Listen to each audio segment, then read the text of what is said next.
नमस्कार and welcome students.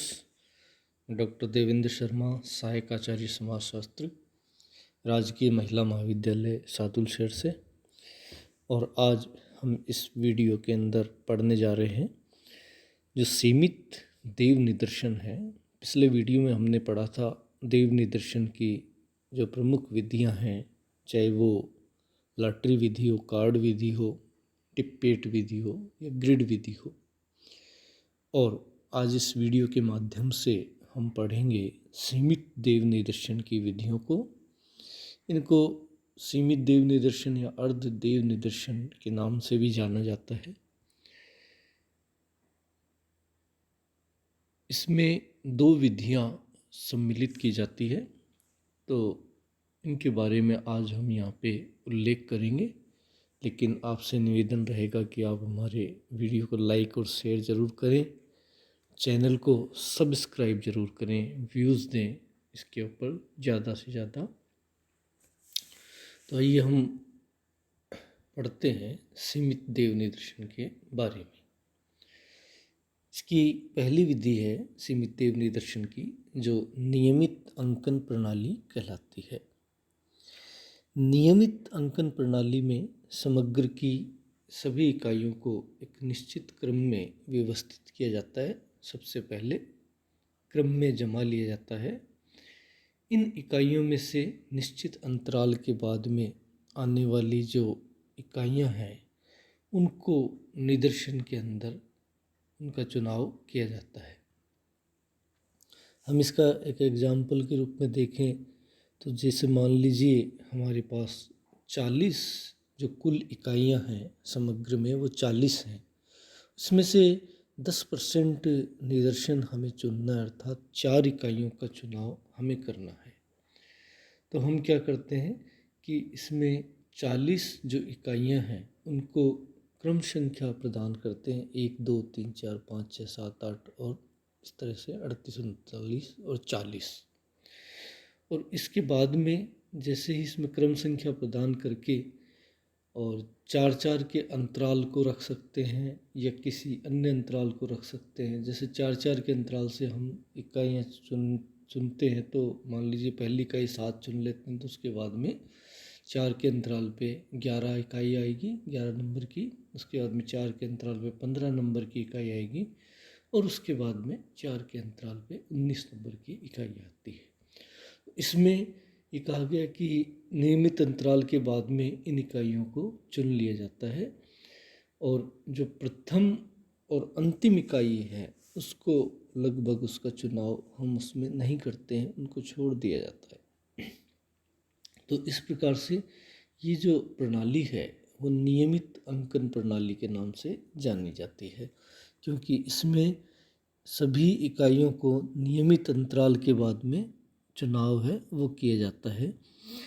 ये सीमित देव निदर्शन इसलिए भी कहलाता है कि नियमित और अनियमित अंकन सभी में इकाइयों के चुने जाने की जो संभावनाएं होती हैं वो सीमित होती हैं, क्योंकि इसमें कुछ अन्य इकाइयों को ज़्यादा प्रमुखता मिलती है बजाय इसके कि सभी इकाइयों के चुने जाने की बराबर संभावना नहीं होती है। दूसरा, इसमें अनियमित अंकन प्रणाली के नाम से हम इसको जानते हैं सीमित देव निदर्शन के अंतर्गत ही। ये तो नियमित अंकन प्रणाली में तो जहाँ हमने देखा था कि इकाइयों का चुनाव नियमित अंतराल के बाद में किया जाता है, लेकिन अनियमित अंकन प्रणाली के अंतर्गत हम क्या करते हैं कि समग्र को किसी आधार पर उसी तरह से व्यवस्थित करके सूची बना ली जाती है, क्रम संख्या प्रदान की जाती है और इसके बाद में इकाइयों के कुछ वर्गों का निर्माण कर लिया जाता है, वर्गों में विभाजित कर लिया जाता है। इकाइयों को एक अलग अलग वर्ग बना दिए जाते हैं। इन वर्गों में से क्या किया जाता है कि निदर्शन इकाइयों का चुनाव नियमित अंतराल के ऊपर किया जाता है, अनियमित अंतराल के ऊपर इनमें से इकाइयों का चुनाव किया जाता है। जैसे समग्र की 40 इकाइयाँ मान लीजिए है, कुल 40 इकाइयाँ, और उसमें से 4 इकाइयों को चुना जाना है। तो इसमें से हम देखते हैं कि 1 से 10 तक का एक वर्ग बना लेंगे, 10 से 20 का दूसरा वर्ग बना लेंगे, 20 से 30 का तीसरा वर्ग बना लेंगे और 30 से 40 का चौथा वर्ग है वो बना लेंगे। और इन वर्गों में से प्रथम और अंतिम इकाई को छोड़ करके सबसे पहली इकाई छोड़ दी जाती है, सबसे आखिरी इकाई छोड़ दी जाती है। और इसके बाद में इसमें अनियमित अंतराल के अंतर्गत इसको चुन लिया जाता है। अनियमित अंतराल से मतलब क्या है कि 1 से 10 में से 1 से 10 वाले वर्ग में से मान लीजिए हमने 5 नंबर की इकाई चुन ली, तो 10 से 20 वाले वर्ग में से हम उसमें 12 नंबर की इकाई चुन सकते हैं, और 20 से 30 वाले वर्ग में हम 18 नंबर की इकाई है उसका चुनाव कर सकते हैं, और 30 से 40 वाले वर्ग में हम एक आ गया कि 33 नंबर की इकाई का चुनाव है जो कर सकते हैं। तो इस प्रकार से ये अनियमित अंकन प्रणाली में वर्गों में से अनियमित अंतराल के आधार पे इकाइयों का चुनाव है वो किया जाता है।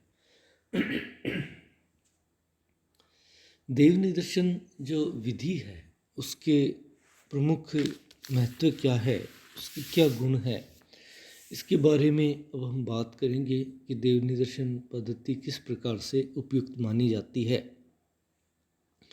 ये कहा गया कि देव निदर्शन पद्धति निष्पक्ष विधि मानी जाती है, क्योंकि देव निदर्शन विधि में किसी भी इकाई को प्राथमिकता नहीं दी जाती और इसमें अध्ययनकर्ता की मनोवृत्ति का प्रभाव चुनी गई इकाइयों पर नहीं पड़ता है। सभी इकाइयों के चुने जाने की समान संभावना होती है। देव योग से किसी भी इकाई का चुनाव हो सकता है। अतः इस विधि के अंदर ये कहा गया कि अत्यधिक निष्पक्षता है वो विद्यमान रहती है देव योग पर चुनाव होने के कारण से, तो इसलिए इसको एक निष्पक्ष विधि है वो माना गया है। दूसरी बात यहाँ पे मितव्ययता की गई कि देव निदर्शन विधि जो है उसमें अध्ययन के लिए कम इकाइयों का चुनाव होता है और संयोग के आधार पर जो चुनी गई कम इकाइयाँ हैं वो भी समग्र का उचित और वास्तविक प्रतिनिधित्व करती है। कम इकाइयों का अध्ययन करने में खर्च है वे है वो भी कम आता है, इसलिए अन्य विधियों की तुलना में ये विधि है वो मितव्ययी विधि के नाम से जानी जाती है। सरल विधि कही गई है देव निदर्शन विधि, क्योंकि देव निदर्शन विधि में ये कहा गया कि इकाइयों का चुनाव उतना जटिल तरीके से नहीं होता, सरल और आसान तरीके से इकाइयों को चुना जाता है। बहुत सारी विधियाँ तो ऐसी है, लॉटरी कार्ड आदि विधियाँ जो बहुत ही अत्यंत सरल विधि है जिनका कि चयन कोई भी व्यक्ति कर सकता है, साधारण व्यक्ति भी। अतः ये विधि जटिल और गूढ़ सिद्धांतों पर आधारित नहीं होती है, इसलिए ज़्यादा उपयोगी विधि है वो मानी जाती है।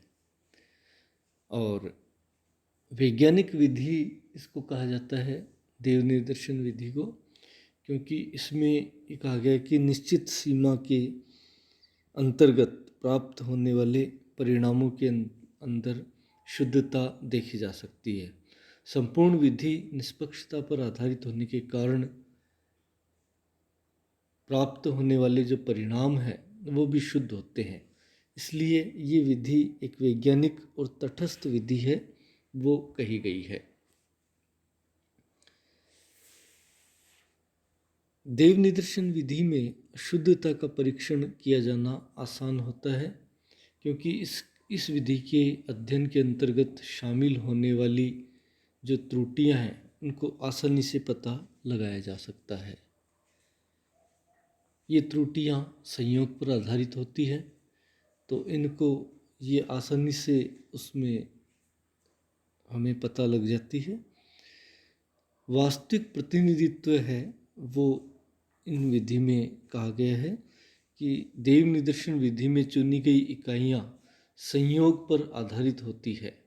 इस कारण से समग्र का उचित प्रतिनिधित्व वास्तविक प्रतिनिधित्व करती है, क्योंकि सभी इकाइयों के चुने जाने की एक समान संभावना होती है, इसलिए ये विधि के अंतर्गत चुनी गई इकाइयाँ हैं वो समग्र का वास्तविक प्रतिनिधित्व है वो करती है।